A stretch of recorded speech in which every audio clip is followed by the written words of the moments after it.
안녕하세요. 쉼표 하나입니다. 지난 시간에 말씀드렸듯이 오늘은 소리 없이 찾아오는 질환 골다공증에 대해 얘기 나누어 보려고 해요. 우리는 어떠한 질환이 생기면 증상이 나타났을 때 병원을 찾고 치료를 받게 되는데요. 골다공증은 골절이 되기 전까지는 어떠한 증상도 나타나지 않기 때문에 많은 분들이 자신이 골다공증인지를 모르고 지낸다고 해요. 그런데 골다공증이나 골다공증 전 단계인 골감소증을 합친 환자의 수는 우리나라 50세 인구의 거의 70%가 해당될 정도로 많다고 합니다. 50세 중반인 저도 꼭 알아야 하는 질환, 골다공증. 오늘은 골다공증이 무엇이고, 왜 골다공증이 생기는지, 그리고 어떠한 위험성이 있는지에 대해 말씀드릴게요. 골다공증이란 무엇일까요? 골다공증은 말 그대로 뼈에 구멍이 숭숭 난 상태를 의미해요. 정상적인 뼈는 단단하고 치밀하지만 골다공증이 생기면 뼈 속 구조가 엉성해지고 약해져서 조그만 충격에도 뼈가 부러지기 쉬워진답니다. 특히 척추, 손목, 고관절에서 많이 발생하고 나이가 들수록 흔해지며 여성에게 더 자주 발생한다고 해요. 여성은 폐경 이후 여성 호르몬인 에스트로겐의 감소로 뼈가 급격히 약해지거든요.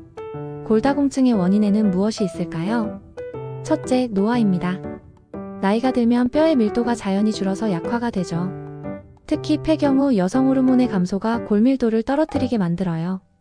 둘째, 칼슘과 비타민 D 부족 그리고 운동 부족도 원인이 됩니다.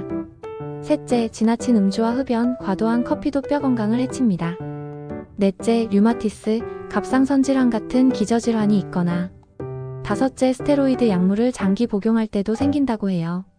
이런 원인들 중 여러분은 몇 가지가 해당되시나요? 우리의 뼈는 그대로 있는 게 아니라 매일매일 리모델링이 된다고 하는데요. 낡은 세포는 떨어져 나가고 새로운 세포가 만들어져요. 하지만 이런 5가지 원인들로 인해 뼈를 만드는 세포인 조골세포보다 뼈를 파괴하는 세포인 파골세포의 활동이 더 활발해져서 결국 뼈는 점점 약해지고 골다공증으로 이어지게 되는 거예요.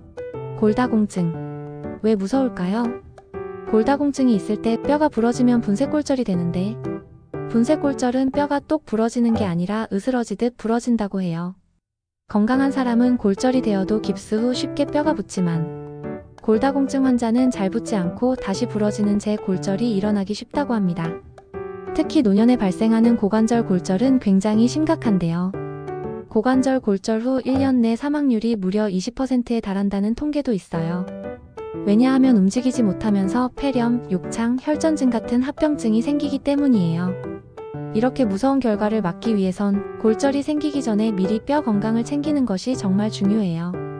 골다공증은 조용히 다가오지만 한번 골절되면 삶이 송두리째 달라질 수 있는 무서운 병이에요.